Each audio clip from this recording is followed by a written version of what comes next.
2020 is fast approaching, and the question today is, what's going to gain you more distance? A new tee length or a new driver?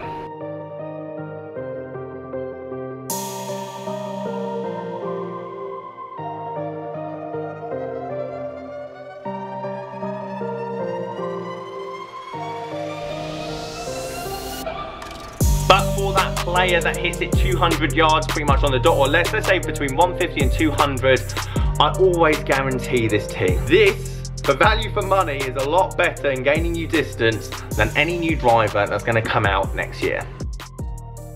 Guys, how you doing? Welcome back to a brand new video. Simon down here at Burford Golf Lab. So 2020 is around the corner, and the brand new lineup of all the new drivers to come out on the market will be fast approaching. Now, as a club fitter myself, I can guarantee that when someone comes for a club fit, that I'm not always going to be able to gain them distance. They might even only have a 2, 3, 4-year-old driver. However, if they're not happy with how far their ball is going, I can suggest, and more often than not, if you want the ball to go further, you need to tee the ball higher. So I imagine the majority of you watching this video are probably familiar with this tee here.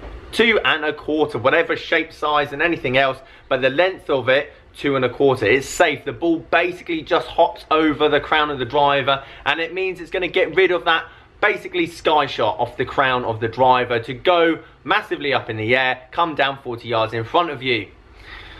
The adventurous tee, the thing we've got to work towards, and actually a training aid.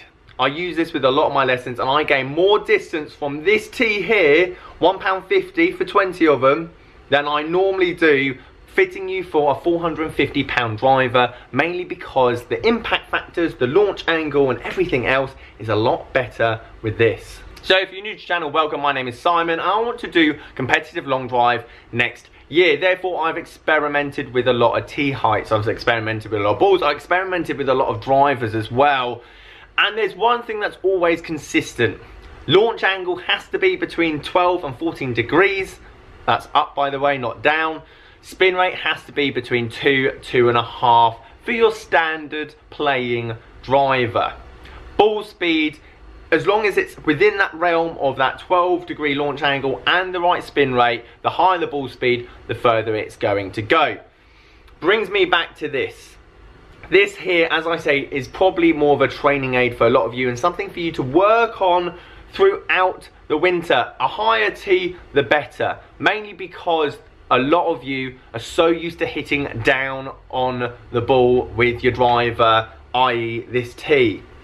Now, we've got to talk about consistency versus length, and obviously there's a big part of that. The longer you hit it, obviously the higher you hit it, the bigger the miss, and obviously this would be a safer option. However, this is more for that person that wants to gain another 20 and 30 yards without even buying a new driver. Now, for argument's sake, I'm going to basically hit 3 balls with this tee on the left, 3 balls with this tee on the right, hitting it at the same ball speed, so it's a fair test. And let's see what numbers this produces and what number this produces.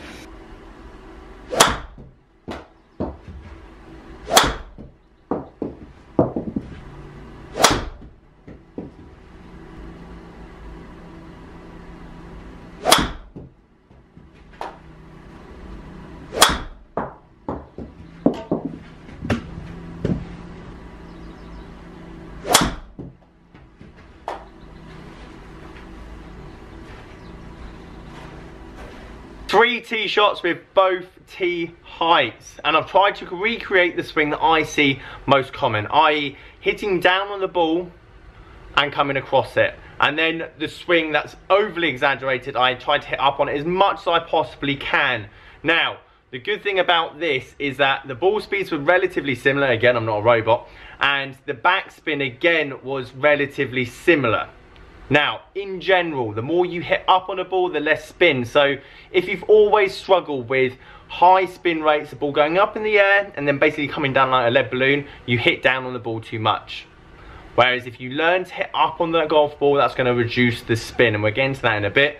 But if we look at both the tee shots, I've basically hit this cut, push, slice, fade, slice, whatever you like to call it. However, the launch angle is the one thing that was massively different between the both. So 12 degrees launch angle with the low tee, and again 19 once I was trying to exaggerate hitting up on the ball. So this drive is set at 10 degrees at the moment, so I'm actually physically hitting up on that ball by 9 degrees with the higher tee. Again, pretty much coming in very shallow because obviously the tee was so small with the other one. Interestingly, the ball then carried much further as soon as that tee height was higher. So especially in the winter, on average, I was getting probably about 30 extra yards carry, which in the winter is very significant. In the summer, maybe not as much. And again, on average, the total distance was higher with the higher tee. Now, this is all well and good, and you'll go, Simon, I'm now going to go and buy a lot of orange tees. Well, let's talk about the negatives. This is the bit where you have to make the decision. What's going to help your scoring out on the golf course better? More distance or more consistency? This, for a lot of you, is going to take some getting used to, because inevitably, if you start skying this out on the golf course, that's going to cost you too many shots. So that's why I said at the start, this is almost a training aid. Get in the practice net, hit a few balls, trying to hit up on that golf ball, trying to almost thin it. Get used to the idea of your hands being pretty much directly in line with the golf ball at impact, getting up on that golf ball, and yes, the ball will go further as long as you strike it correctly. However, does that outweigh the bad shots? Because if you go on the golf course and you're skying it, it's going up in the air. And also bearing in mind, this tee height will naturally cause worse bad shots. This tee height, especially if you're a big hitter already, by the way, you might be hitting it 250 plus, and that's what I consider a long hitter, definitely above average. You might be already using this and go, perfect, I'm now going to hit it 280. Well, that's brilliant. However, because you already hit it far, and then you go and hit it further with this, it means your bad mistakes are going to be worse. I always, especially playing tournaments, hit like a cut fade with a very small tee. I use 2 1/4 lengths all the time. I even teed it even lower than that if it was a especially tight hole, because I couldn't hit it left. You saw the shots there. Very difficult if you hit out the middle to hit the ball left with a small tee. Therefore, the whole left-hand side of the golf course for me when I was playing was out of play. I could commit to hitting it down the left-hand side because worst case scenario is I'm going to finish slightly left of target.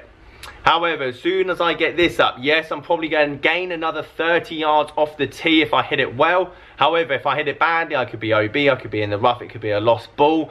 That's not going to help my scorecard very much. But for that player that hits it 200 yards pretty much on the dot, or let's say between 150 and 200, I always guarantee this tee. Because, let's be honest, as soon as you go over that 200-yard mark, a lot of holes on any golf course are all of a sudden very reachable in 2. If you have to take 3 shots to the green and you're using a tee like this or smaller, it's just not worth it. Your bad shots aren't going to be that bad. The fairway is going to get more and more narrow the longer you hit it. And the moment, you're just not bridging that gap enough. Therefore, a lot of my lessons are much better off using this tee height, purely because that extra 20-30 yards which you've just seen there is going to be a lot more beneficial to their game. It's going to help them score better, and when they do hit a bad shot, it's still going to be in the rough, or it's going to be slightly in the trees. It's definitely not going to be OB, and this game's all about averages. How can you make your average game of golf better over the week, over the month, over the year? And to be honest, this, for value for money, is a lot better in gaining you distance than any new driver that's going to come out next year. One last important thing to note is swing path. Fade and draws.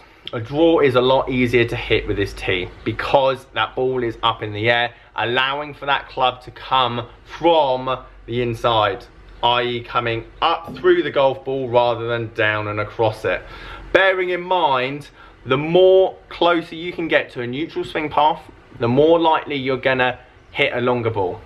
The straightest line, or the quickest way to A to B, is a dead straight line. As soon as you put any curvature on that ball, you're gonna lose distance, as well as compression of the golf ball, because rather than almost hitting a free kick on the outside of your boot, you're actually gonna come through with your laces. That means that the ball speed's gonna go up with the same club head speed. You don't swing it faster, but the ball's going to come off faster. Therefore, with the launch angle and the numbers, the ball's therefore going to go further. So guys, there you have it. Let me know, what do you think between these two tee heights? What's better for your game. Hopefully this made some sense, and hopefully this will help a lot of you, because to be honest, the majority of my driver lessons do end up revolving around hitting a higher tee, especially if you're, as I said, in that slower realm of clubhead speeds. Again, if you hit it or swing it as fast as a 250 plus yard drive, it's up to you. If you've got a nice wide open golf course, go for it.